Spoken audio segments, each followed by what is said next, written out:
Honorable Prime Minister of India Narendra Modi ji met the powerful Vladimir Putin, the president of Russia, and he makes him a wonderful gift, that is Bhagavad Gita as it is by His Divine Grace A.C. Bhaktivedanta Swami Srila Prabhupada.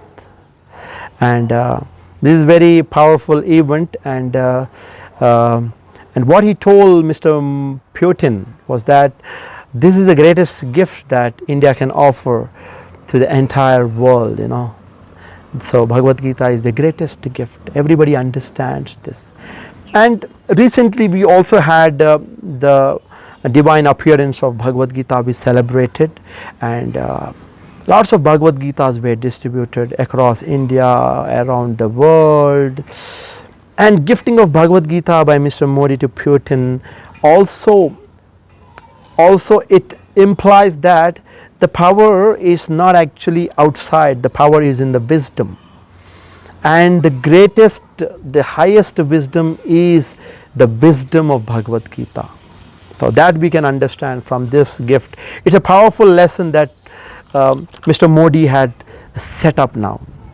And now that great leaders, many ordinary people in India, across the world, they have Bhagavad Gitas in their houses, in their shelves now.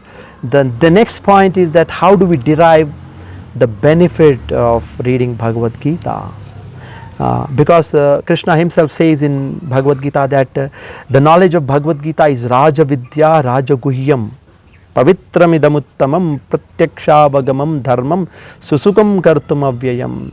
So this is not some ordinary knowledge, Vidya. It is Raja Vidya. It is the king of knowledge. So we should understand how to derive the greatest benefit from Bhagavad Gita. Because nowadays we have so many books, you know, so much knowledge, and it's all about information in the books, you know. But Bhagavad Gita is not a book of information. Bhagavad Gita is a book of transformation. And if you want to make some transformation in your life, then it is not going to happen just by reading Bhagavad Gita. Bhagavad Gita reading will not transform you, but transformation will happen when you apply the principles of Bhagavad Gita in your life. So Bhagavad Gita is not about reading. Arjuna became fearless and he wanted to fight, and he became victorious in the battlefield of Kurukshetra. Why? Not because he just read Bhagavad Gita, but he followed what Krishna told him in the Bhagavad Gita. He applied what Krishna told. So that is the point, you know, we need to understand. It's all about applying Bhagavad Gita in our life. It's not just reading. And one more thing, the Gita was spoken in a moment of crisis, in an extraordinary situation on the battlefield of Kurukshetra. So that shows that real spirituality should be applicable in real situations. And then Arjuna applied, and then he became victorious. That means Bhagavad Gita really works in real life situations.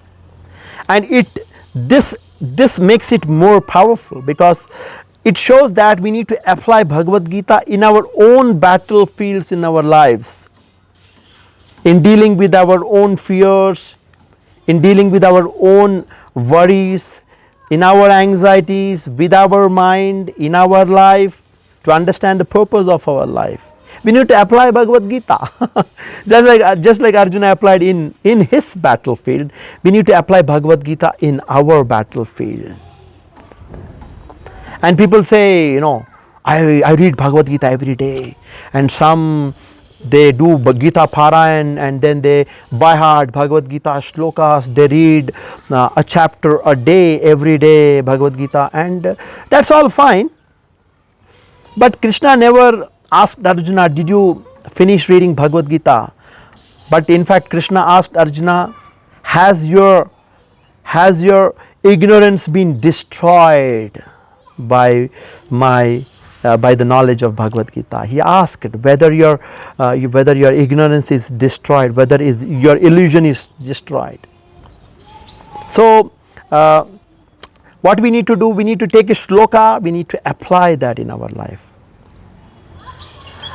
So that is the point. So the Bhagavad Gita is not something to fill our head, but it is something that should shape our heart. And as soon as you start reading Bhagavad Gita, if you don't feel more peaceful, if you don't feel more detached, more compassionate and more connected to Krishna, that means the reading is happening but the transformation is not happening. So let's make a promise, not just to read Bhagavad Gita, not just to listen to Gita, but live by Gita. Take one shloka at a time, verse at a time, one instruction at a time, and apply that in our own life. And the best reader of Bhagavad Gita is one who is not just turning the pages of the Bhagavad Gita, but the one who is transforming his life slowly and steadily by applying Bhagavad Gita in his life, in his battlefield, and becoming victorious. Hare Krishna.